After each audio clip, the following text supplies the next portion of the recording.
Hello বন্ধুরা, তোমরা সবাই কেমন আছো? আমি খুব ভালো আছি। দেখো, এই ভর দুপুরবেলা বেরিয়ে পড়েছি শপিং করতে।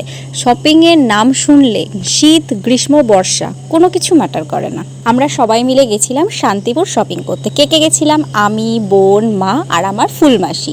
তো আমরা চারজন মিলে গেছিলাম শপিং করতে। কোথায় গেছিলাম? ব্যানারটা দেখে তো বুঝতেই পারছো, জোয়ারদারের শাড়ি। সোশ্যাল মিডিয়াতে আমি জোয়ারদারের এই শাড়ির সম্পর্কে প্রচুর ভিডিওস, প্রচুর রিভিউজ আমি দেখেছি। খুব ভালো একটা ব্যাপার ছিল। তো আমি যখন নিজে বেসিক্যালি গেলাম, যাওয়ার পর আমি বুঝতে পারলাম যেটা কতটা ভালো, কতটা কি। দেখো, আমি তো আর ওখানে কোনো প্রমোশনাল ভিডিও করতে যাইনি যেটা সম্পর্কে আমাকে ভালো বলতেই হবে, খারাপ কিছু আমি বলতেই পারবো না, এরকম কোনো ব্যাপার নেই। দেখো, নর্মালি আমি তোমাদেরকে বলছি, সত্যি ওখানে প্রচুর শাড়ির কালেকশন ছিল। শুধু শাড়ি না, ওখানে শাড়ি ছিল, ব্লাউজ ছিল, কুর্তি ছিল, দেন পাঞ্জাবি, ধুতি, প্রচুর কালেকশন ছিল। বিভিন্ন প্রাইজের কালেকশন ছিল। হ্যাঁ, ওখানে খুব চয়েসফুল জিনিসও ছিল। আমি কিছু শপিংও ওখান থেকে করেছি। বাট যেটা আমার মনে হয়েছে, ওখানে শাড়ির বা পাঞ্জাবি, ধুতি যাই বলো না কেন, যেগুলোর প্রাইস ছিল, প্রাইসটা একেবারে সস্তা বা একেবারে কম কিন্তু ছিল না।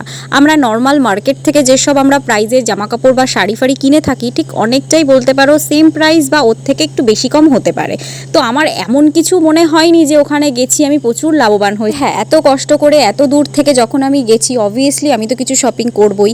তো যাই হোক, আমি তো কিছু শপিং করেছি। দেখো, শপিং করে চলে এসেছি বাড়ি যাব বলে। তো আমার বেসিক্যালি রিভিউ, আমার মনে হলো আমি না গেলেও পারতাম ওখানে। ভিডিওটা তোমাদের কেমন লাগলো অবশ্যই জানিও।